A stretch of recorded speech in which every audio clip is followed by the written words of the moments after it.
We are back for a new episode of the Fight HQ podcast. Of course, I'm Jason Floyd. That is a fighter. Pete Rogers Jr. here to break down UFC Sacramento. Goes down on Saturday.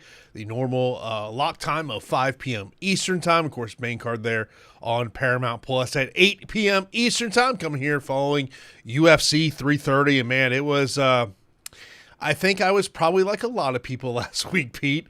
After that first fight, we all went, well, crap.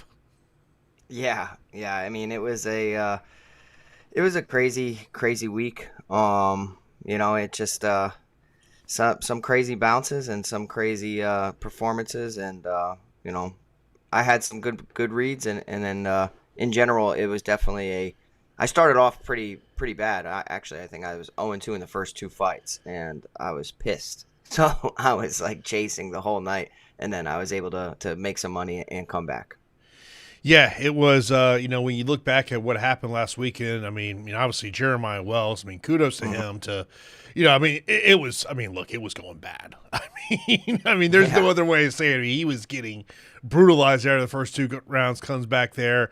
Dustin Stolfus going out there against 𝗵𝗶𝗀. And, I talked about last week, I had questions about 𝗵𝗶𝗀. Is this guy, really should be at 9,600.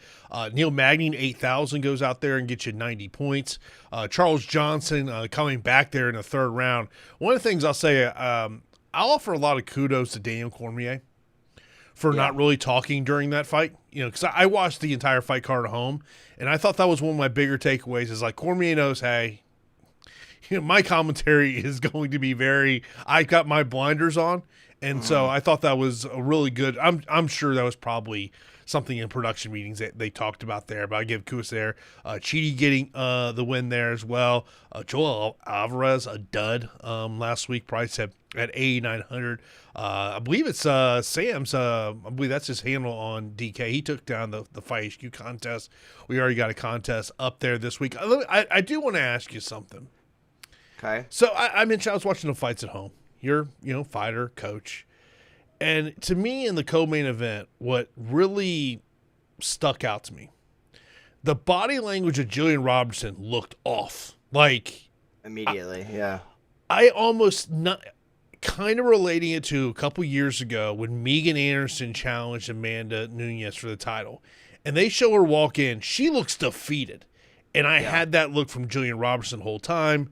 Look, it was odd to me that Dean Thomas really didn't have a lot of technical advice for her. And, even when, Dean was saying stuff to her, it looked like she wasn't even paying attention. I think in general, she was just outclassed, right? And it was a massive step up in competition, and her greatest skill set is nullified going up against a better jiu-jitsu practitioner. So she hasn't really been working on her striking as much as Mackenzie Dern has, whereas she's been working with Jason Perillo, and it's like, okay, well, Jillian Robertson has been great, and she's been able to implement her game plan and her skills against most, but in this matchup, she needed better striking, and how she went out there in round 5 and, incorporated some takedowns and got on top and incorporated ground and pound, that was great, but she was getting blanked before that, and it was just too little too late.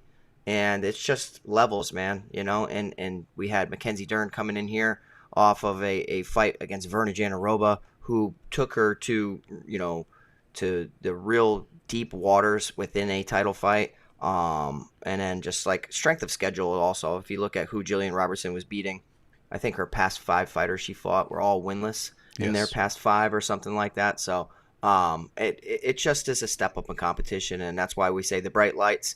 Even though she's been accustomed to and has fought in the UFC a ton of times, the pressure of a title fight can definitely get to somebody. And, credit to Mackenzie Dern. I thought that she looked pretty damn good. Here's a crazy stat for you.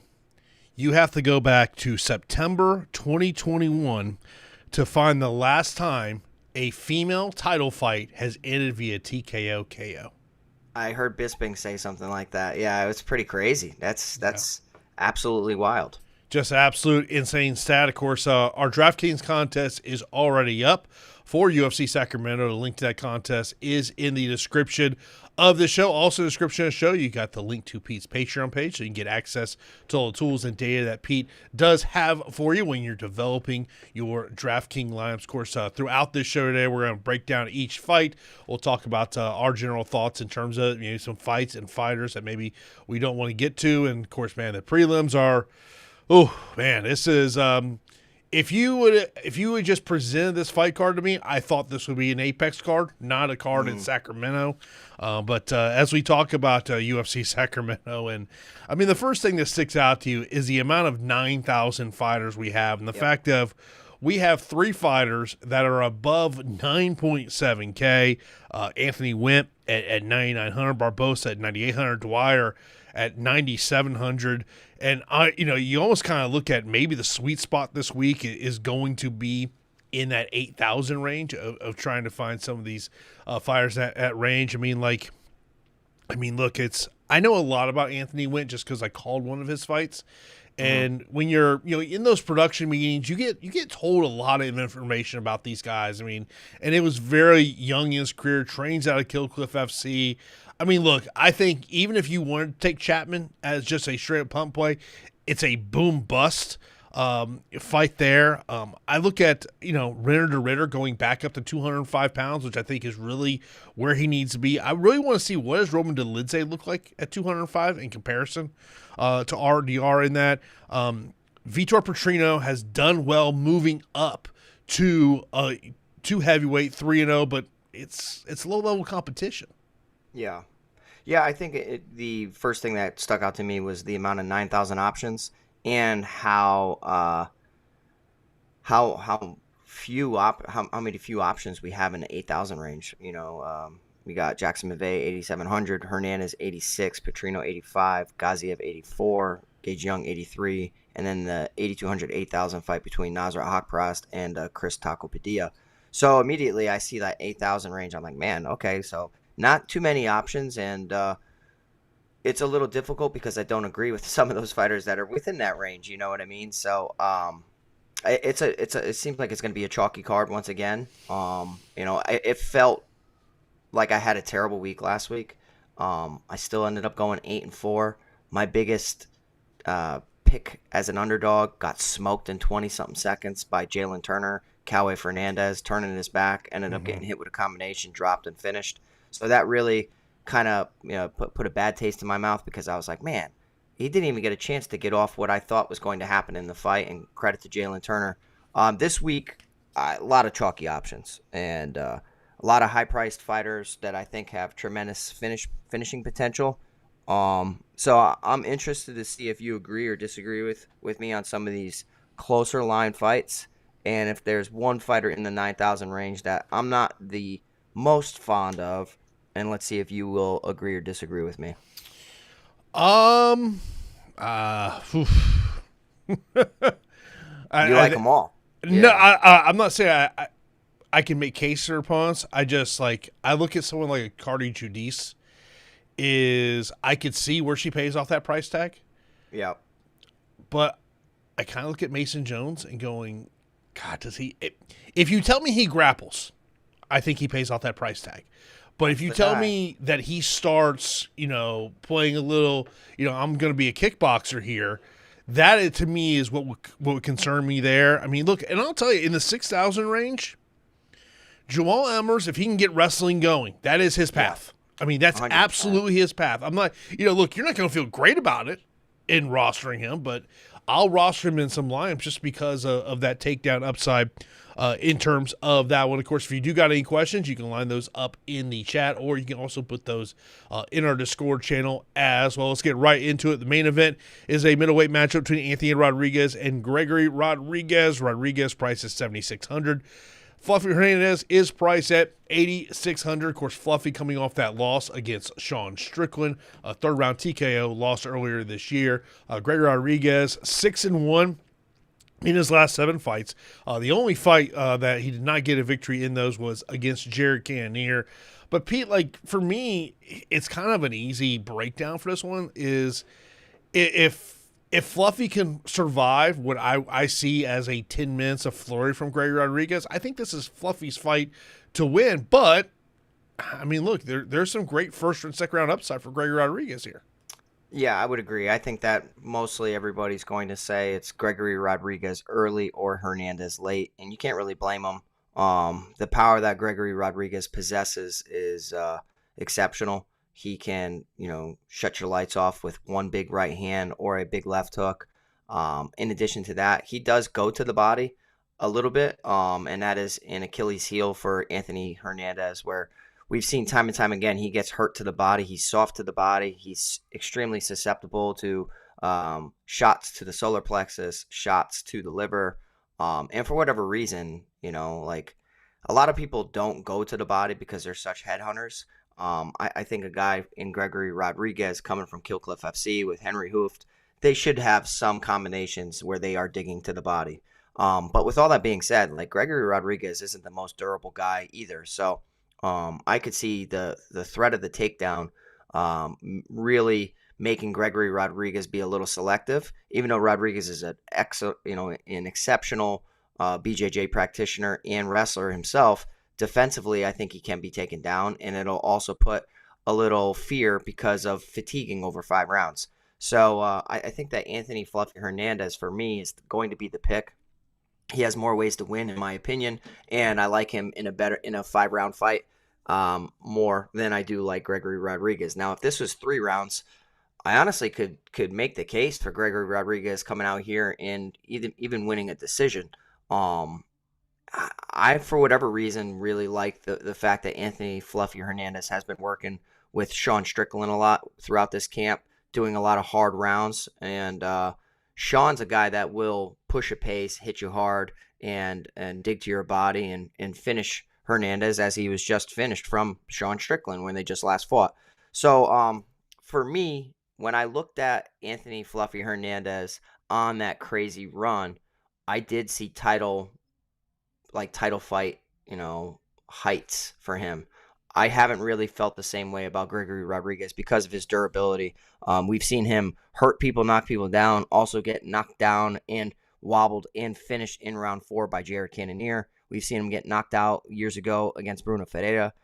We've seen him lose to Armen Petrosian, just getting completely out kickboxed on the feet. And then if you go back in 2020, he did get knocked out on the Contender Series. So I do think that there is some durability questions surrounding Gregory Rodrigues. I would say that he's somewhat of a glass cannon, so he's going to hit you with everything and knock you out and hurt you. But in exchanges, I don't trust his chin as much as I trust Anthony Fluffy Hernandez. So I'm going to go with the work rate. I'm going to go with the pace pusher. I think that if he maintains safety in round 1, it gets easier every round that ticks off going forward.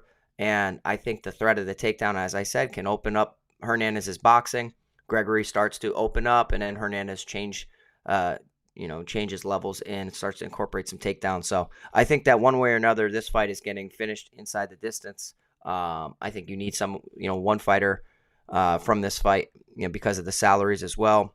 I'm going to take the upside of Anthony Fluffy Hernandez, but honestly, I think this is a very difficult main event to call.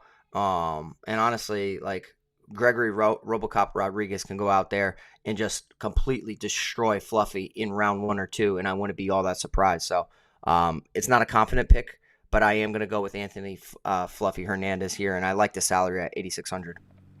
Yeah, I'm with you too. I overall I do like Fluffy Hernandez here, but I do want to get to Gregory Rodrigues. I mean, I understand if he doesn't win, I think it's probably a really bad score. I mean, I think it's probably 25, 30 points maybe. I mean, I'm like you. I just think Fluffy Hernandez is the better fighter in this situation and has more ways to win. But, do concerned about him getting chin checked, particularly in the first, round or two. On the betting side, I'd be looking at playing Anthony Hernandez wins round 3, round 4, round 5. or even that decision prop in terms of everyone. But yeah, overall, Anthony Hernandez is the play for me. Next up, we've got a heavyweight matchup between Sergei Spivac and Vitor Petrino. Petrino is the favorite here. He's at 8,500 on DraftKings, 7,700 for Sergei Spivac. You know, when you looked at Petrino since moving up to heavyweight, I mean, yeah, he's 3-0, and we have seen some of these 205ers move up to heavyweight. I mean, if you look just a couple weeks ago, Anthony Rakic, we saw the speed advantage that he did have. I mean, the one question about Petrino is, you know, Spivac has been in this heavyweight division. He's been taking on the top of this weight class. But to me, with Petrino, it's like when you look at who he's beaten in his last one. I mean, Kevin Aspen was his last one. Thomas Peterson, Austin Lane. I mean, you're not trying to, you know, crap on these guys, Pete, but it's the lower of the UFC heavyweight division. It is, but I actually would say that a fight with Steven Asplund, who is such a good boxer, can really just make you develop and turn into a better heavyweight, because I think that Asplund hits exceptionally hard. He has great volume, good speed, and I think he's a really tough out. And then if you look at Sergei Spivac, his last fight was against Ante Delia, and for whatever reason, Sergei Spivac decided to just strike for the majority of the fight. He's starting to believe a little bit more in his boxing, as he said in the post-fight interview, which I think that he should believe in his boxing. He has an exceptional jab, and that's an underutilized weapon in MMA, especially in heavyweight MMA.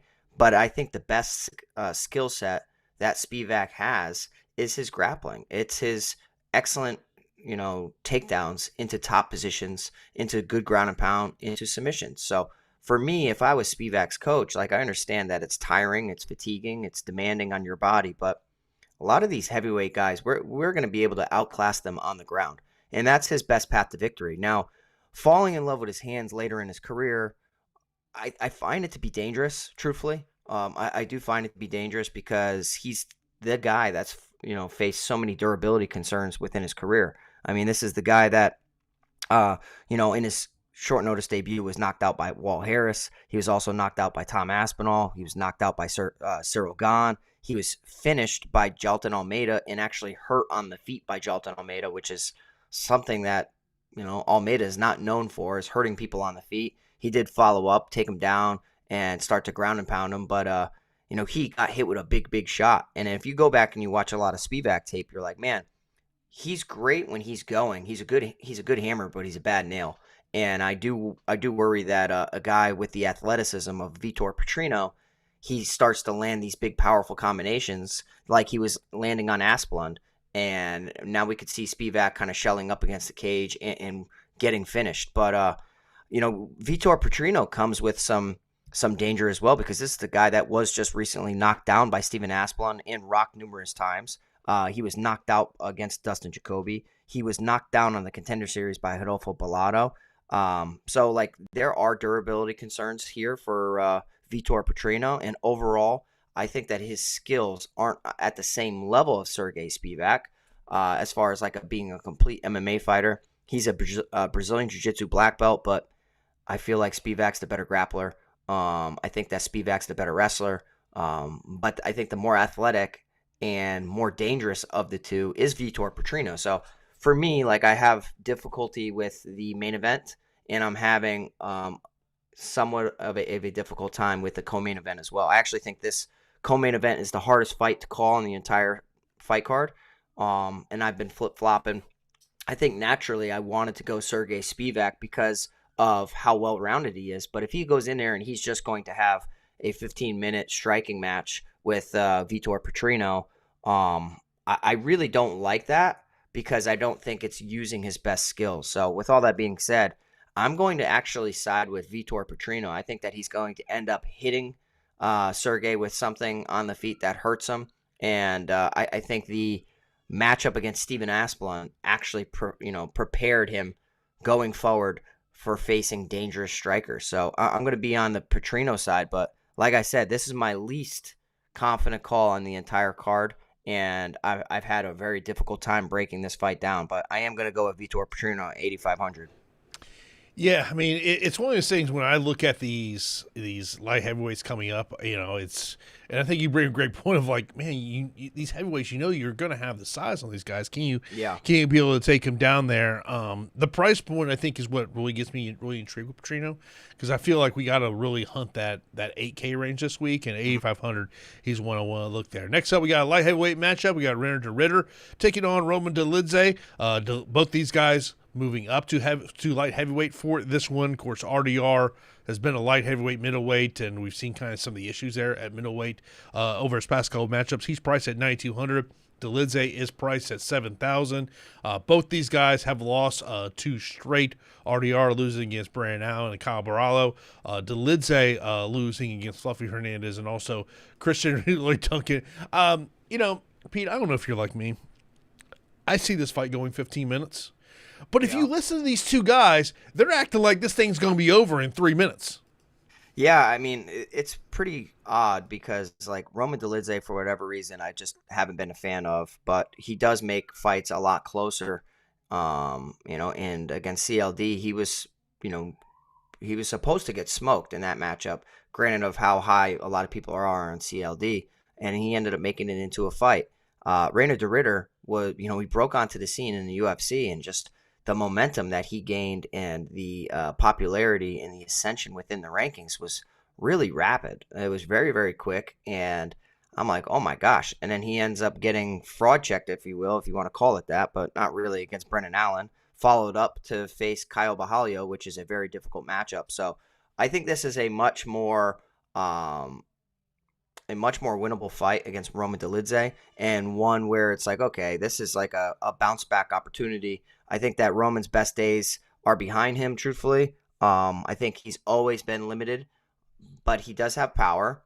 He is strong. He is a very talented BJJ practitioner as well, but the problem is he's going up against a superb BJJ practitioner in Reinier de Ritter, who has size on him, 2 inches in height and 2 inches in reach. The knees and the Muay Thai of Reinier de Ritter, I think, will be the difference maker here. And just the overall judoka takedowns from Reinier de Ritter, I think, will also give some different layers to the game. So I'm siding with Reinier de Ritter. I think it's submission or decision, and that's pretty obvious. But for DFS, it's not my favorite, truthfully, because I am putting respect on Dolidze. I think he's powerful. I think he's strong. And I think that they can negate each other a little bit. And this could end up being a kickboxing matchup until somebody gets hurt. And then that's when we start to really see the grappling. But I'm going to go with Reinier de Ritter at 9,200.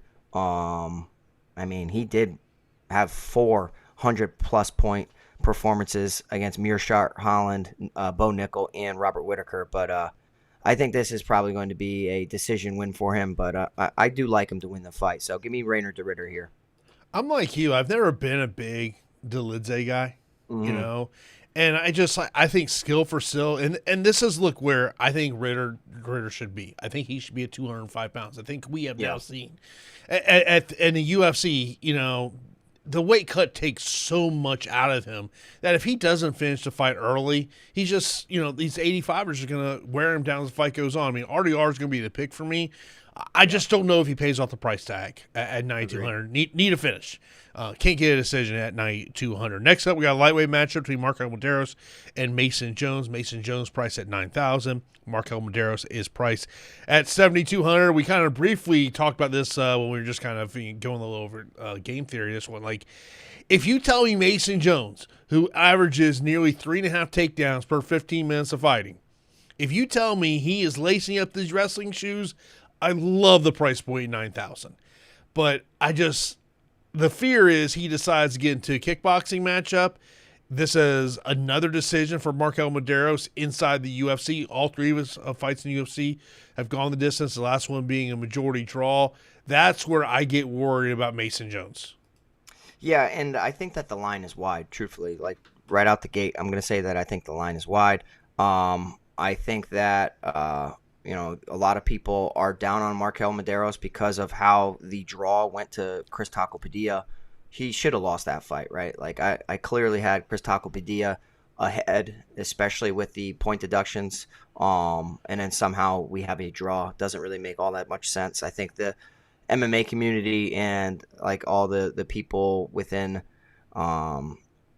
within the media had 𝘁𝗵𝗶𝘀 winning that fight. But what I will say is that matchup against 𝘁𝗵𝗶𝘀 does prepare you for a war against Mason Jones. So I have been talking about how like a matchup with this type of guy can prepare you for a matchup with this type of guy. And I do think like facing a guy that brings so much danger in war and aggression in 𝘁𝗵𝗶𝘀 is very similar to Mason Jones. Comes forward, gets in your face, wants to engage, wants to get into big firefights, exchange hands, elbows, dirty in the clinch, mix in takedowns when he can. I don't think that people are putting all that much respect on MarQuel Mederos' name. I think he's really good. And now that he's been at the MMA lab for quite some time, I listened to an interview and he says that he feels the most comfortable now that he's at the MMA lab. So if you guys can go back and look at the cards of 2026. The MMA lab is one of the best gyms in the world, especially this year. They are absolutely crushing things. And I just find this line to be wide because Mason Jones is probably going to just want to kickbox. And I think that MarQuel Mederos, yes, his volume doesn't match the same caliber of Mason Jones, but that can be changed, right? Like that can be altered throughout a fight camp. He can go out there and start to work on improving his work rate. Mason Jones, to me, is a little too reliant on his durability, and I'm worried about one day it not working out for him. Honestly, like I think that one of these days he's going to get into a firefight, have too much trust in his chin, and he's going to end up getting finished. It doesn't even show it against Axel Sola, but he got dropped and hurt from a spinning elbow or spinning back fist. So that was a very impressive performance. Axel's a big guy, but I do think that this is a much closer fight than what the odds suggest. I am still, however, going to go at Mason Jones, but when I talk about like punt plays or like, low salary fighters with value, I think that Mederos fits that bill. He's got the good camp. He's got the good skills, good striking, will defend takedowns as well. And if Mason Jones is just, getting into a kickboxing matchup, I don't think that he's really utilizing all of his skills, and it's going to make it much more competitive. So, I'm going to still go with Mason Jones, but it's not like a confident pick at all. And it's one where I actually think that we could see an upset. So it's a lean towards Mason Jones where I think the public and everybody's going to be all over Mason Jones and completely, just really not even giving Mederos a shot at all, just counting him out completely. So, I like Mederos for value. The pick is Mason Jones, and we'll have to see. Yeah, I mean, I think it's when you look at that 9,000 range, and I mean, look, if you say all 9,000 fighters win, I could very well make the case that Mason Jones may have one of the lower scores. If he can't rack up some points with the takedowns, I mean, now both these guys average over 5 strikes landed per minute, but that's where it's a small concern for me of what the fantasy score upside could be for Mason Jones. Next up, we got a female matchup. Judice taking on Chaves. Judice priced at 9,400. Chaves is priced at 6,800. She made her UFC debut back in June. She got a split decision win. Carli Judice, I mean, this is to me like I look at her and I think she should just beat her up on the feet. I think we got a good chance here for a stoppage win for Carli Judice, Pete. Yeah, so I went back and I watched some of Jeisla Chaves' fights, mainly the Contender Series fight, and I watched it quickly, but I wasn't all that sold that she won that fight, to be honest. I mean, she was taken down. She was also knocked down. She landed more significant strikes, but I wasn't really impressed. And, I was like, okay, well. Then I went back and I watched the 𝘁𝗵𝗶𝘀 fight, and it's like, okay, well, that fight was even a little too close for comfort, and that was a split decision. So she's had back-to-back split decisions from the Contender Series and in the UFC against a very heavy underdog and 𝘁𝗵𝗶𝘀. So going up against Carli Judice, I think, is a very tough ask. Carli's really good standing up, excellent kickboxing, does have some wrestling as well. But the volume, the pace that she puts on people breaks a lot of people. She digs to the body, which is important too. She kneed 𝗁𝗁𝗶𝗀𝗀 in the stomach and ended up getting a finish that way. She head kicked 𝘁𝗵𝗶𝘀 and finished her that way. And then most recently, she did pick up a decision victory over Juliana Miller, who took her down twice, had her in some compromising positions. It was, attempting a submission. But, Juliana Miller put a pace on her. She tried to match the pace, but in her realm by going 2 of 13 in the takedown department. So Carli was able to weather that storm and pick up a unanimous decision victory. I think that Carli Judice is an excellent just overall money line. What is her money line right now, Jason? But 9,400, I think that she's in a good spot to pay off. But in addition to that, I think like -3.5. I don't really see this fight being all that competitive in moments, and I just expect her to win all the rounds or get a finish. So I think that Carli Judice is a pretty, I don't know, I'm pretty confident in her to pick up a victory. I actually think that she's really good. The loss to Gabby Fernandez, priced at 7,200 back in 2024, she still scored 82. So that's absolutely ridiculous. Judice is a pace pusher, and she's always live to break the slate. So I'm going Judice. I don't think that Jeisla, besides hitting hard, has much of a shot. So I think that she's going to end up getting dominated here, to be honest. Yeah, right now, -525 for Carli Judice. I've seen as high as -550. That's to me, like, if you're looking to bet this fight, I think you're trying to find some props in terms of that one there. Then we got a heavyweight matchup. We got the most expensive fighter on the card, that being Anthony Wint at 9,900, taking on Terrance Chatman, priced at 6,300. Of course, we saw Anthony Wint just 2 weeks ago on the Contender Series. Goes out there and absolutely destroys his opponent, which was pretty much expected. Terrance Chatman comes out of Fury FC. Not the greatest of competition that he's gone up against. I mean, this is one of those things of, obviously both these guys took this fight on very short notice. Look, it's, Anthony Wint. I mean, we don't know. I mean, I just know when I called one of his fights for Double Down, I mean, the people around him were just, they were all saying, this guy is going to be in the UFC. It's not if, it's just when. And training there at Kill Cliff FC, I mean, look, I understand that. I can see where someone says, man, 9,900, God, I need a big score to get, that's where almost like you need that quick win finish bonus, Pete. Yeah, and the way that he fights, he goes out there and he tries to end it immediately. He throws big combinations, and a lot of times he's been able to find that quick finish. He dominated on the Contender Series. That was a complete mismatch. Now I think he has a better opponent. I think that Terrance Chatman's better than a plus 650 normal heavyweight. I went back and I watched some tape. The guy's got power, and the guy seems to be tough, and he has good leg kicks. So let's say Anthony Wint goes out there and doesn't dispatch of him early. I think that this could become a very interesting spot. And you put some fun money on Terrance Chatman just because everybody's expecting him to lose. No problem, I get it. But I do think that Anthony Wint is more than just punches. I think that him having an athletic background has translated well to wrestling and grappling. I've watched some grappling super fights of him. I've also watched him in some fights that got extended a little bit outside the first minute into the second round, even into the deeper waters of the second round. And he was able to, change levels and get a beautiful double leg takedown and start to showcase his wrestling. So, and what I mean by his wrestling is what he's learned by training at Kill Cliff FC.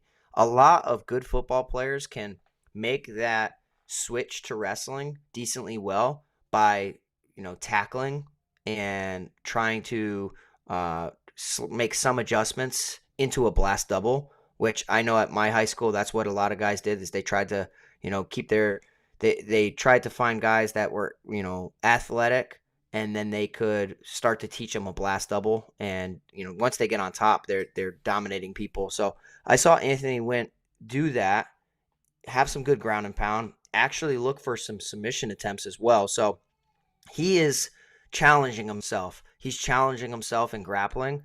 And this is one where I see a finish happening on the ground. I'm not sure if it's going to be via TKO or submission, but I will tell you that he's going to hunt for it, and he's going to keep hitting them, and he's going to attempt arm triangle chokes. And if he doesn't get a finish, I think this could be a situation where he ends up still producing a very high score because of, let's say, 15 minutes of grappling or 15 minutes of heavy striking into grappling. So I think the price tag is a little ridiculous, to be honest. But I think that he should be heavily favored here. Terrance Chatman is going to try to kick him in the leg. Is going to try to land big combinations. But I think that Anthony Wint can hit him and hurt him and possibly finish him with hands and get another quick finish, or he's going to have to resort back to his wrestling and his grappling that he's been working on at 𝘁𝗵𝗶𝘀 FC and show that he's just a little bit more than just his boxing. So give me Anthony Wint here. I understand why people are looking at the price tag going, holy moly, but I mean, it's too expensive for most of my lineups, or if I'm in single entry, I'm probably not paying that just because I'm not in love with a lot of underdogs, and the mid-range is kind of killed this week as well. So, like, where am I getting my other fighters from? But I think that he will score well regardless. Yeah, I mean, look, he's only getting better. Look, if I'm Terrance Chatman and his team, part of my thought process may be is let's try to survive 5 minutes of fury. Yeah. And get this fight to the second round and see what Anthony Wint has got. Is that same fury there? But look, overall, and maybe I have blinders on based on some of the conversations I've had in the past about Anthony Wint, but I just feel like the UFC knows what they potentially may have here. And I think this is a little bit of a showcase fight. I mean, I think you could make more of the case that Terrance Chatman maybe should be fighting a Contender Series. Than fighting here. And by the way, if you did not see the Contender Series this week, just go back and watch the first fight. I mean, barn burner. I saw a Contender Series. I hit only one pick. It was just like, it was horrible from a betting and standpoint. It was just like so much variance and volatility. I'm like, I'm probably staying away from it from now on, or I'm just going to go back to my old philosophy of just playing every underdog just because it's fun. And the stakes are raised, and it's just crazy. I didn't have a chance to really deep dive in it on Sunday and Monday, so yeah. I'll be honest with you. I blindly played 2-round props, blindly. Just played. I played an under 1.5 on one of the fights, and I think I played an under 2.5 on another fight. I won both of them. Didn't win a ton of money. But it's one of those things where I would like to be on a Sunday, Monday, really taking a deep dive into these fighters and looking at and seeing, hey, look at some tape, hey, are they fighting legit competition on the regional scene? I mean, I did, and it didn't matter. So don't even bother. Okay. That show is just, it was hell. I watched it after the fact because I was at a birthday party. Hell of a fight card. If you missed it, and I'll say this because I watched it after the fact, they completely eliminate all the filler content for the most part on Paramount Plus. Yeah. So I mean, it's just boom, boom, boom. You're just getting the fight. So it was actually really enjoyable watch there in terms of that one. Next up, we have got Emmers taking on Douglas. Douglas price at 9,300. Emmers price at 6,900. It's another fight we kind of talked about as. Emmers will probably be the guy I have the most exposure to in that 6,000 range, just because of. I mean, look, we've seen what Douglas has did on the Contender Series, did in his UFC debut against Juicy J, but also I wonder is like, what happens? I think Emmers' game plan is going to be to try to use wrestling in this one, but man, if the fight stays on the feet, Emmers has got some dynamic power there. Yeah, 100%. So, like, this is a situation. I think that Lerryan Douglas is a very hot prospect and a fighter that a lot of people would not have accepted a fight with. I think that Jamall Emmers is clearly the UFC vet in this situation. He's had, nearly 3 times as many fights in the UFC as Lerryan Douglas. And I think that, well more than that because he had a Contender Series fight and only one fight in the UFC against Julian Erosa. But Jamall Emmers is pretty well-rounded. He has good boxing, he has good wrestling, and he has some good submission skills as well. But I do worry about his striking defense and absorbing the shots, or his durability has some question marks surrounding it. I remember on the Contender Series years ago, him getting finished by Julian Erosa of all people. and then him getting finished via Nate Landwehr in round 1. But I will say that if you don't represent a danger factor, he's able to really just get his game going and absorb your shots and start to mix in wrestling. He's a good striker, has a good jab, has overall good offensive skills. But if you are dangerous, he's going to look to try to find your deficiency. So like 𝗲𝗵𝗶𝘀 is dangerous, and he decided that he's going to just absolutely out-wrestle him throughout the entire fight, went 7 of 8 in the takedown department, had 8 minutes of control time, and that's because 𝗲𝗵𝗶𝘀 is such a hurricane on the feet. But the problem is if you go and you try to take down Lerryan Douglas, I think that Lerryan Douglas has good takedown defense and is such a sniper where he's going to be landing shots. He has an exceptional jab, a good right hand, powerful left hook. Everything that he throws has crazy power behind it. And I just view Lerryan Douglas, the gunslinger, to be such a dangerous fighter for Jamall Emmers. But if Lerryan has any deficiencies, the UFC vet Jamall Emmers will find it. So I would agree with you and say that 6,900 is disrespectful for the wrestling upside and the UFC experience that Emmers possesses. But I think that Lerryan touches Jamall Emmers on the chin and knocks him out, truthfully. So I think that he's going to end up outclassing him on the feet, hurting him, and finishing him. So at 9,300, I think that Lerryan's a pretty solid play.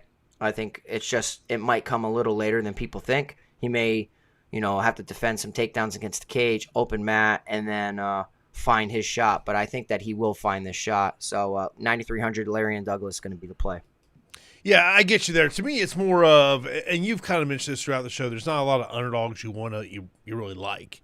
So to me, what I typically do is I'm playing about 20, 25 lineups in a mini max, and then I'm playing some single entries and some cash games. So I'll probably get, it'll be one of those things on Saturday morning because I won't be able to watch these fights live because of having an NFL broadcast. I'll literally, I'll kind of start to kind of figure out like, okay, how much do I want to get to 10%, 15%? Jamall Emmers. I mean, I don't think I would go higher than that. I mean, I think 15 would kind of be my max exposure in terms of him. But, when I look at some of those other ones, I mean, when we just talked about Terrance Chatman, I mean, he's someone that I think I'd be at max 10%, probably. Yep. Probably 5. I mean, if I'm being truthfully about it, but also, it's going to be hard to kind of get the Anthony Wint 9,900. That's what I'm saying, dude. It's just like, it makes me think about it because the only other fighter I can think of that we've had 9,900 price tag, I know we've had 98, I'm not sure if we had 99, was Valentina Shevchenko. I don't know if we ever got to. We've had 99 before. I forget who it was, but we have. I feel like it was Shevchenko. Off the top of my head. I think it's been a couple people, to be honest, because I remember not too long ago us having a 9,900 fighter.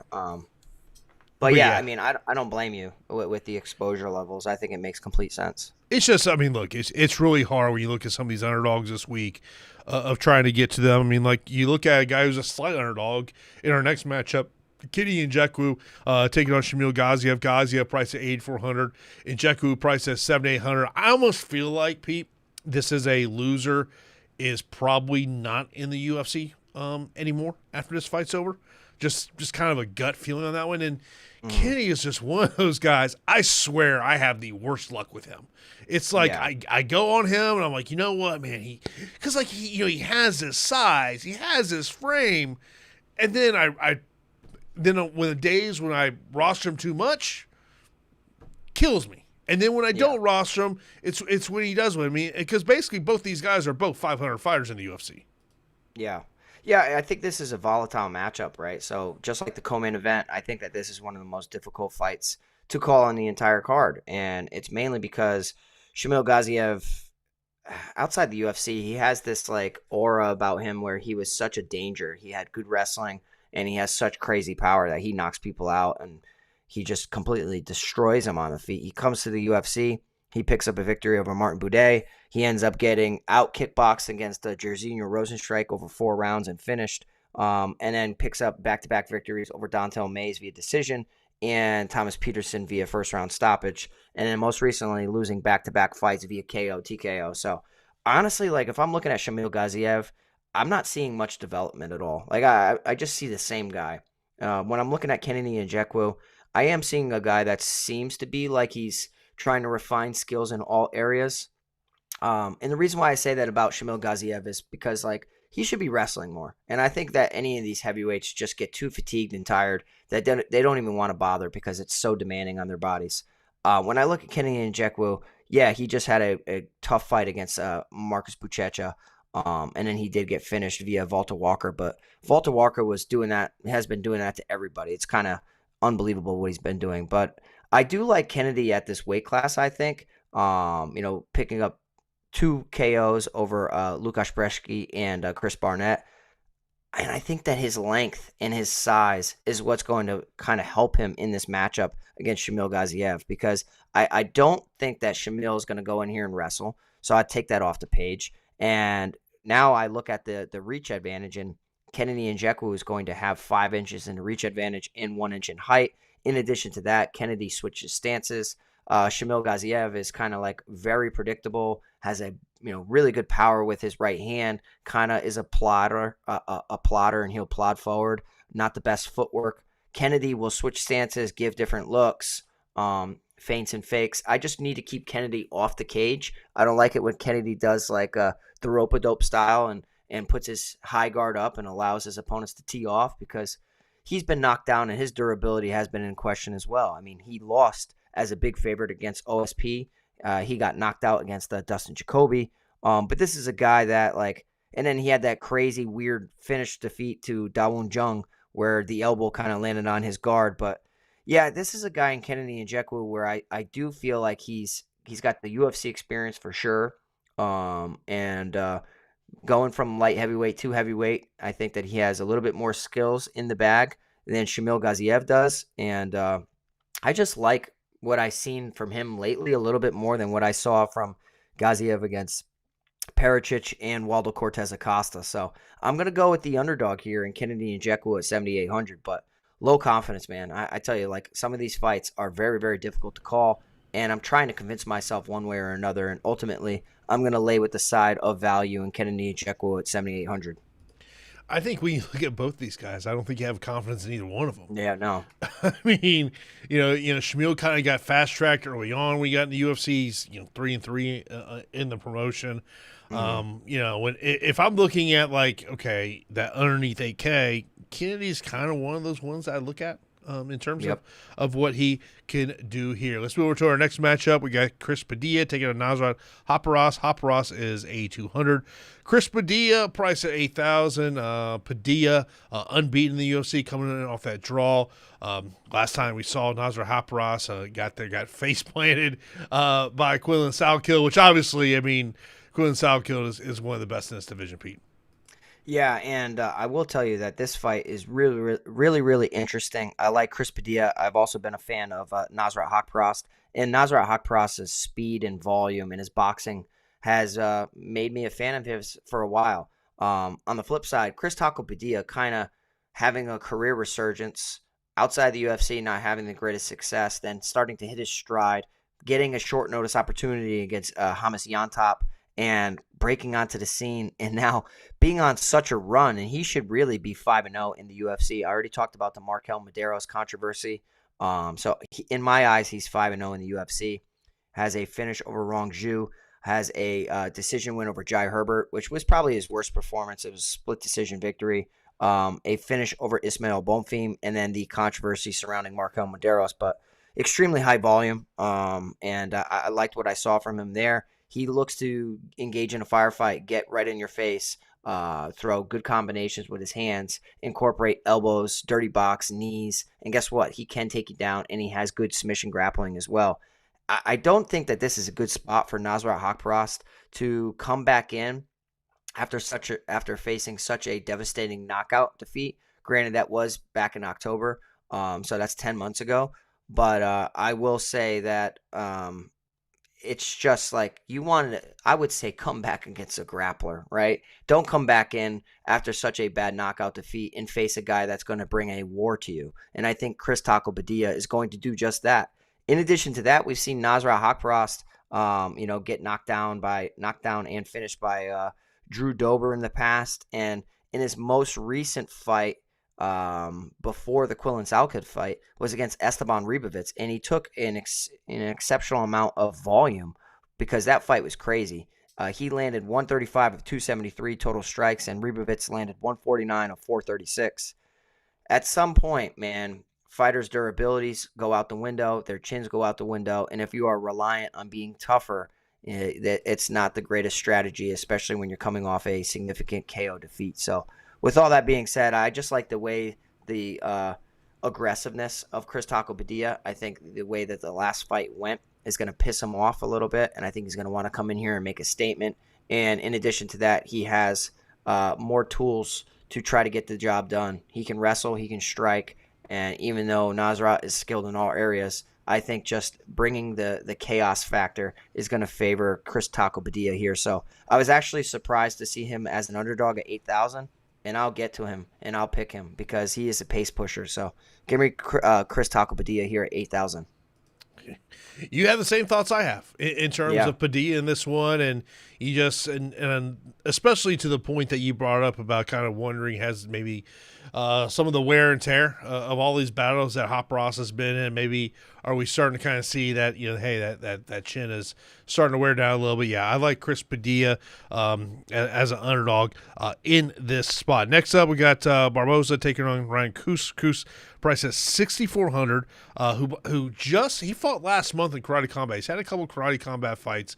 One thing you're not going to like about him, he does have a loss to Cameron Smotherland, which we all know how that went in the UFC. Mauricio Barboza, 1-0 in the UFC, won his UFC debut earlier this year, a first round stoppage against Dennis Buzukja, LFA vet, but man, you got to pay up for him. He's 9,800, Pete. Yeah, and I will tell you, like this opportunity that Ryan Kus is getting against Mauricio Barboza, a lot of people would pass.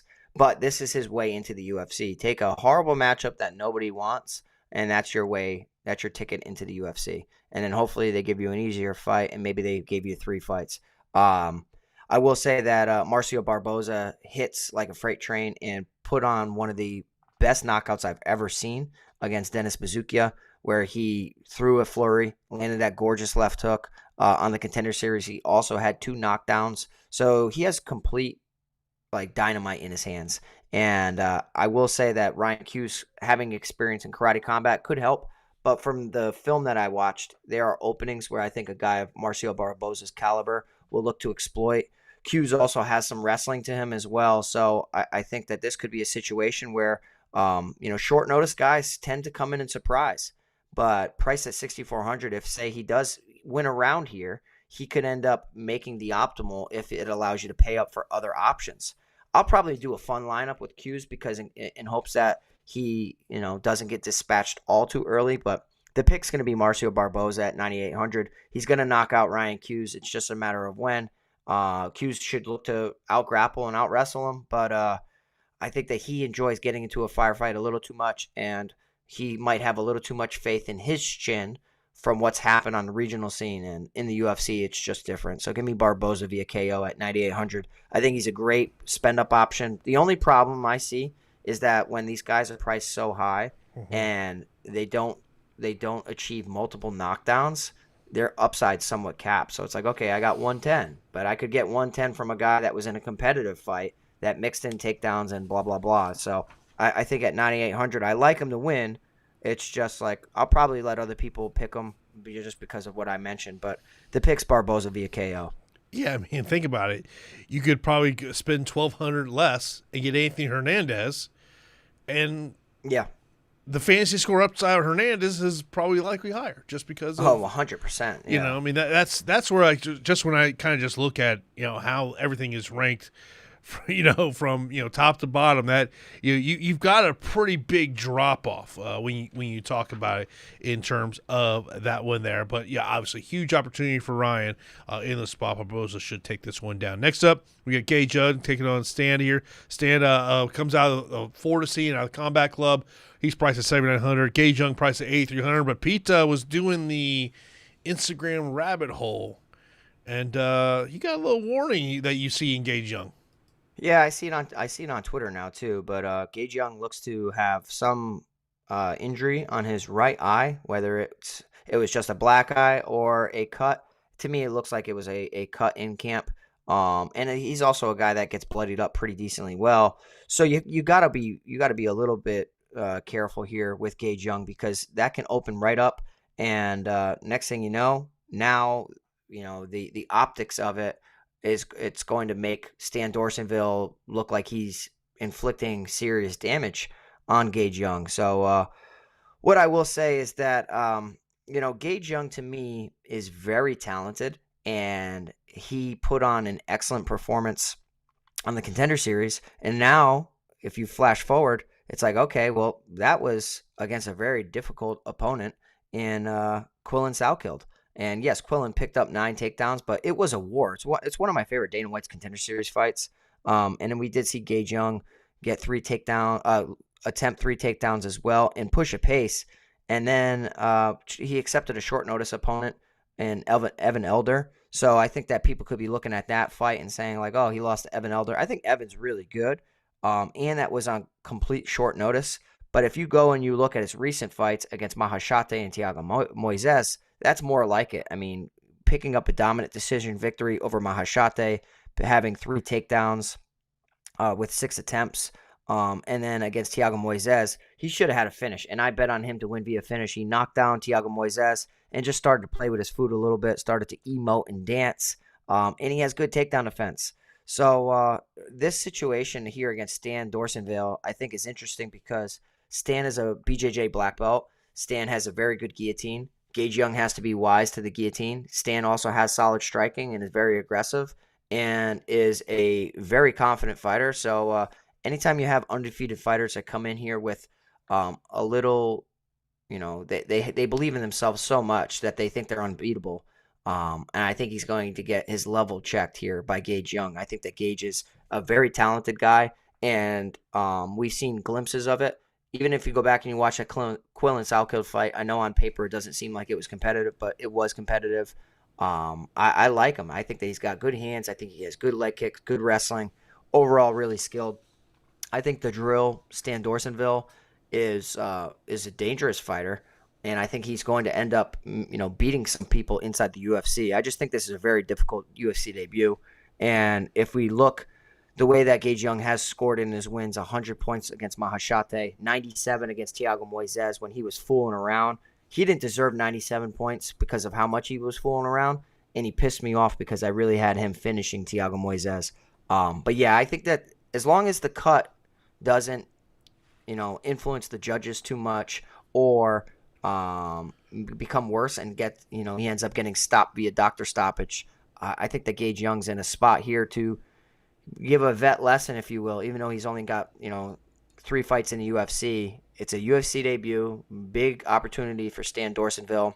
I think he's super skilled, and in the future we'll see him pick up victories, but not on Saturday. So give me Gage Young at 8,300. Yeah, I get, there's part of me who wants to root for my Florida guy here Yeah. getting that one. He's good, man. Yeah, I do wonder with him, is it also something of just getting to the UFC a little too quick? What's kind of interesting about him being a Florida guy is he's kind of traveled all around the country to get fights. He's fought in LFA, he fought in XFC in Detroit. He's kind of gone all around, which I think is kind of telling what the regional scene is kind of becoming at this point. And especially here in Florida, there's not a ton of regional shows going on. Here in Tampa Bay area, there's not much. Even look at the PFL card that's here in Tampa on Saturday. There's not a lot of local fighters on the card. And it'll be, and I'll tell you this, man. Outside of Facebook ads, I have seen no mention of this show in Tampa. I mean, Yeah, it's isn't odd. it crazy? It is so weird. Because I saw someone on Twitter kind of talking about like, hey, PFL, are you actually going to promote your shows? And I'm like, I live in Tampa. I'm literally 20, 25 minutes from Benchmark International Arena where the fights are taking place at.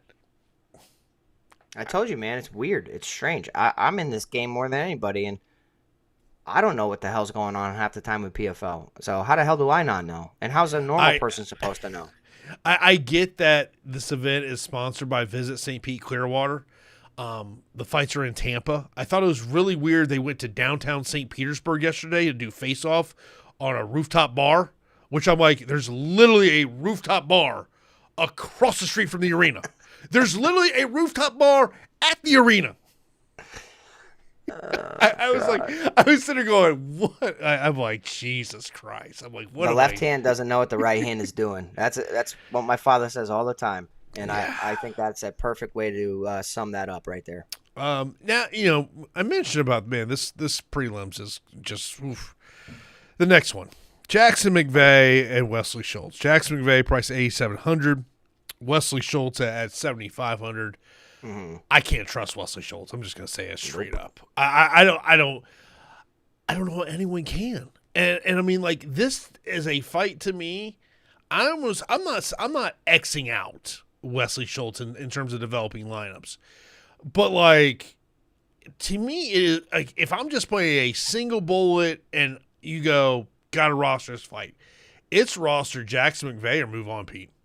Yeah, so this is a situation where I think that in any fight, Wes Schultz has takedown upside. And Wes Schultz is a very, very good wrestler, and one that he's pretty one-dimensional as far as saying he's a solid grappler.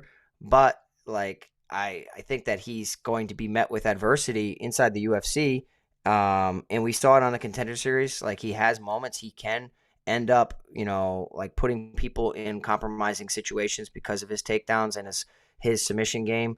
And it's funny because back in 2020, these guys fought already, and he beat Jackson McVeigh via armbar in 41 seconds. What I will tell you, though, is I think that in 2026, 6 years later, Jackson McVeigh is so much better than Wes Schultz. Honestly, I think that he's so much better. I am surprised that the salaries are what they are, because when I went back and I started to take things into consideration, I'm like, McVeigh's at the MMA lab.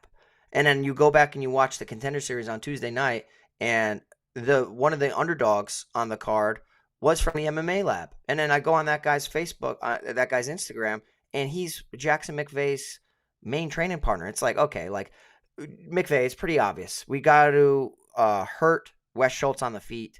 We can beat him up standing up however we want. We have to defend these takedowns. Don't get jiu-jitsu happy and start, going on your back, going for guillotines and playing guard at all if you get taken down. Work your way back up, punish this guy, and get a finish, because, I mean, I think that Jackson McVeigh finishes Wes Schultz via KO, TKO personally, but he could end up, walking him into a submission attempt. He was on his way to finishing 𝘁𝗵𝗀𝗀𝗃 via KO, TKO, and then he just latched up that, I believe it was a Darce choke against 𝘁𝗵𝗀𝗃.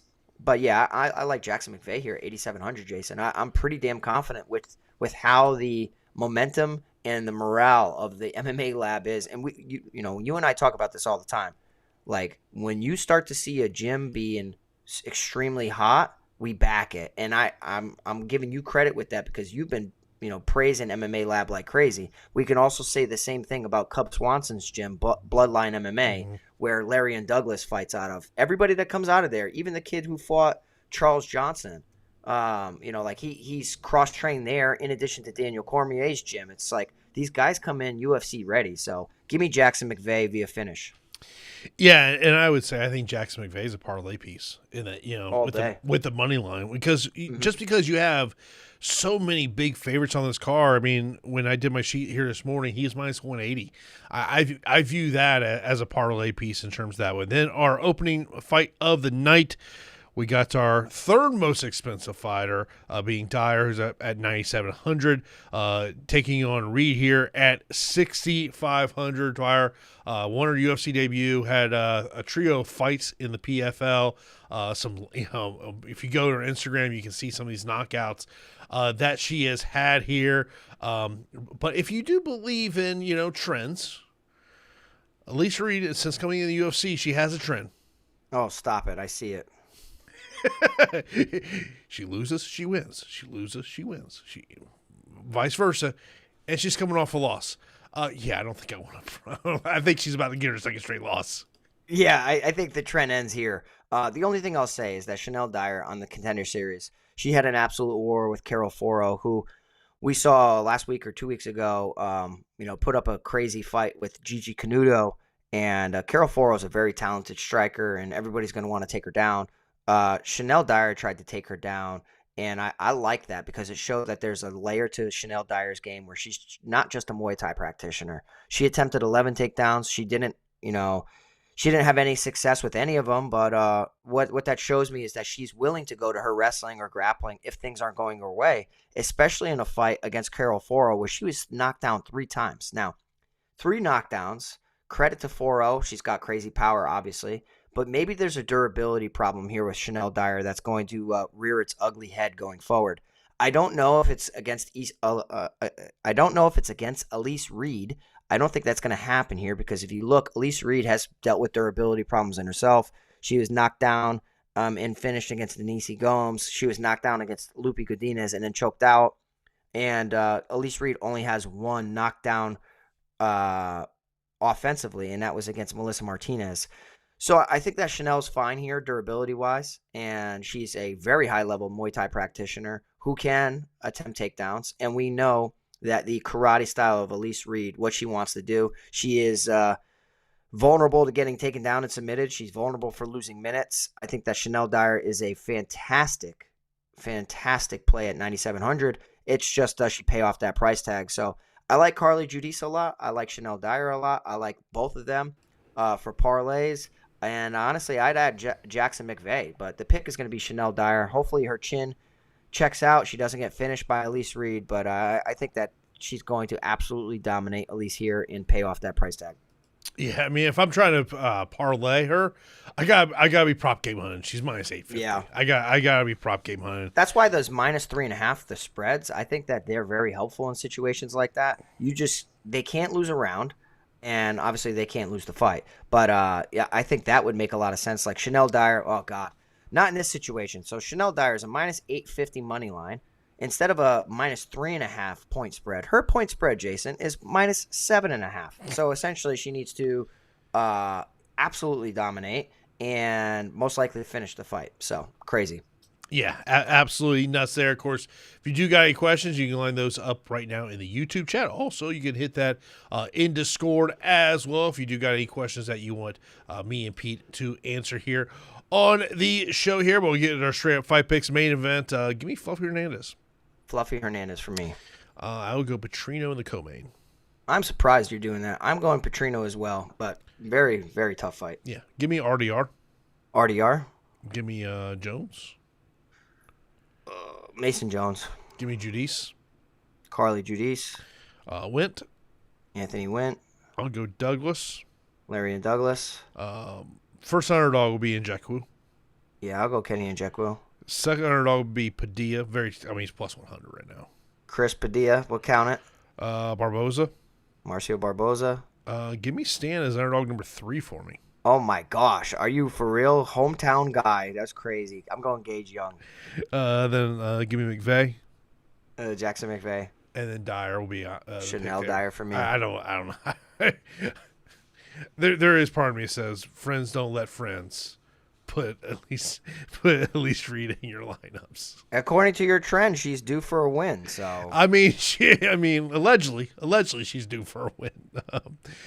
Get a question here from Discord here. It says value plays underneath AK to core 3 on DraftKings. When you look at a value plays underneath AK, oof.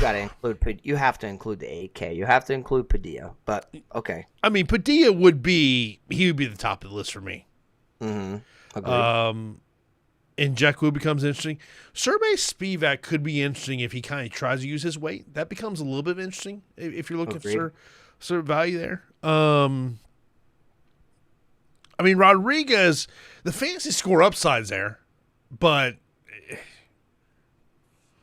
if this thing is, extends past mint 10, I think you're in trouble. Yeah, I would agree with you. It's if we're including Padilla, he's clearly the one. But then it's Kennedy and Nzechukwu. Spivac and Rodrigues are kind of tied for me. And then honestly, complete value play. I mentioned MarQuel Mederos just because of how I think that he can make this fight competitive. And then Jason's boy, Stan Dorsonville. Now, in terms of a core 3 on DraftKings, here who I just came up with. Okay. Fluffy Hernandez. Copy. Jackson McVeigh. Copy. Chris Padilla. I mean, we're going to be so chalky. Thanks for giving out my core. Yeah, but that's exactly where I'm at too. I mean, look, I and I haven't started developing lineups. I will be interested when, like when I start building lineups. All right, let's start with Anthony Wint. Okay. All right. Where does that kind of put us? I kind of feel like if I'm Anthony Wint, I'm probably having to put one of Mederos, Dolidze, Emmers, Chaves, Rodrigues, or Chatman in my lineup. Or not Chatman, obviously. Yeah. But I feel like you're going to have to put one of those fighters in your lineup just to make it work.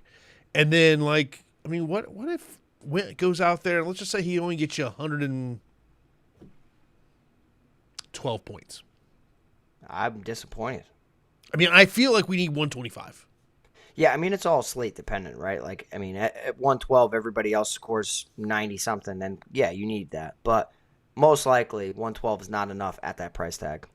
I mean, if you're really thinking about it, I think in your ideal scenario, first round win, at least one knockdown, quick win finish bonus, get you to 125. Yeah. I mean, that's that's really kind of where you want to go. You look at Mauricio Barboza as another perfect example of that, of paying off that 9,800 price tag in terms of that one there. But yeah, I mean, it's a tough slate. I know one of the questions you always get about leverage plays. I mean, if I look at the 9,000 range at leverage plays, it might be one of the top 3. Yeah, I agree. I think it's Wint / Barboza, just because of how hard it is to get to them. I mean, listen, if you're in a 150 max, I don't think people care. They're going to get to these guys, and then they're just going to force in bad underdogs. But in a single entry, I think that the top end guys are going to be pretty low owned. Yeah, I mean, when I look in the 8,000 range, the fighter that sticks out to me the most, that would probably be the leverage spot, would be Shamil Gaziev. Yeah, I would agree. Yeah, I mean, that 8,400 is such a nice spot to get to. Yeah, I mean, Gage Young could have some good value at 8,300. He's a high paced fighter, and so is Dorsonville. So maybe that's going to result in just crazy DFS points. But I actually think that they can negate each other a little bit because they're both pretty damn skilled. In the 7K range, when we're looking for leverage, obviously you got to take Rodrigues out of the equation. He's kind of ownership. I kind of look at Mederos and Dolidze. That's it. As it's those Mederos, two. Baby. I mean, I feel like if you're playing a cash game, I mean, I'd be more comfortable playing MarQuel Mederos in cash than I would GPPs, just because of where it is here. But Mederos could be very much an easy guy. If you're looking to get to one of those top 2 fighters, he may be the guy to get to in terms of that. Just because, I mean, especially if it's on the feet in 15 minutes, with which you may get there. I mean, in a loss. I mean, look, we talked about this 2 weeks ago, and it's a game theory that you have talked about for a long time, is when you have a chalky card, is there someone below 7,200 or so that can they go out there and get you 35, 40, 45 points in a loss? And if they can, it could lead to you getting an optimal lineup. Yeah, especially if they get 50. 50 and up, it's like, oh my gosh. Yeah. Like that's we've had people win fights and get 50 points. You know what I mean? Yeah. So I mean, and then in the 6K range, I feel like Emmers will have the most ownership in this range. I think it's anyone. I mean, I would probably say at least he's probably the leverage. I mean, but I mean, look, I think all these. I think when you look at 6,800 below, I think they're all well under 10%, if maybe under 6% owned. They should be. You know, I really think they should be. I think the one guy in this range that's like really interesting is Ryan Hughes. If like he wrestles, he tends to want to strike, but I'm watching tape, even more tape right now, and he does have some wrestling in his back pocket, and he throws big shots and looks to wrestle. So like, let's say as a last guy in, and it helps you spend up, and he's 6,400. I think he's still getting knocked out, but I mean, it could come after he gets 3 takedowns. You know what I mean? So, but yeah, I mean, the 6K, they are priced that way on purpose. So, yeah. By the way, just kind of looking over at the PFL from the betting perspective, kind of crazy. I only see Chris Cyborg at minus 375. It is her quote unquote retirement fight. I don't believe it one bit. Don't believe it one bit. I think I don't either. But she should dominate. Thalia Santos in the co-main event. She's minus 185 against Sabrina De Souza. Jesus. Gaziev is a 25-1 betting favorite against Tracy Reeder. Good Lord. You got Java Basra making his PFL debut. I'll never forget being in that building when he's begging for a contract in his post-fight interview. Bro, you ain't getting a contract. Yeah. Ugh. Yeah, I mean, Dakota Bush is on the fight card. That's cool. I don't know who his opponent is, but Natan Schultz, wow. All how the mighty have fallen. PFL former winner, and now priced as a slight underdog at plus 100. Yeah, man. I mean, I'll just say this, man. Being here in Tampa, there's no buzz for it. Are you gonna go? No, I got a Bucks broadcast. I mean, by the time I get out of the stadium, maybe the main event's starting. Oh, that's maybe it could. Would you have gone? Oh yeah. Tickets actually were not bad. You could get a good lower level seat for, I think it was like about $115. Okay. Which is, I mean, hell, if you're in Vegas right now, the best deal in mixed martial arts is a Contender Series. It's under $40 to get in the building. Wow. I mean, think about that. That's cool. You can't get they're killing it with the production too. Oh my gosh. I get like, look, it's only 5 fights. I don't know if there's a regional show where I get a standing room only ticket for $40. Yeah, I know. I mean, when they announced those ticket prices, I was shocked. I was like, TKO, you sure about this? Because like that's a really good deal. Like, see, it's yeah. I mean, if you haven't watched Contender Series this week, that was a hell of a show. Yeah, it was crazy. I mean, next week I know is Bellamere is on it. So if you recognize the last name, yes, that is the daughter of Frank Mir. She's now the UFC actually was an NIL sponsor of hers, and she actually has her goal is to not just be a UFC champion. She wants to be a UFC BJJ champion and also a Zuffa champion. Yeah, well, hey, good luck. Becoming a champion in one thing's tough. Never mind multiple. Look, I would say that I imagine she is going to be a massive betting favorite.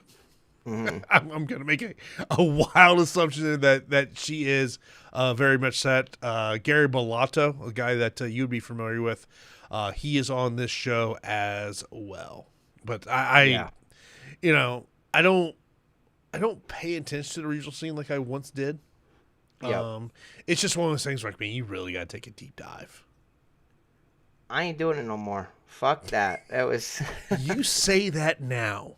You I'm say not that doing it. now until it's Tuesday at like 6:30, and magically you have I'll 4 play bets it, in. but I don't want to put my picks out there because like I felt horrible. I'm like, oh my god, only one of my picks came through. What the hell is that? What That was never it? happens. Yeah, what was You it, know? 2 underdogs won? Yeah, or I don't know. It was crazy. I was just like, my gosh, I was better off not doing anything. So Yeah, man, dude, and it's just, I mean, it's that whole situation's tough, kind of, you're on that big stage, you've never been there before, and yeah, I mean, you look at the guy in the main event, was on MVP, MMA, got paid, comes over to day one contender series and gets beat. I mean, yeah, it's smoked.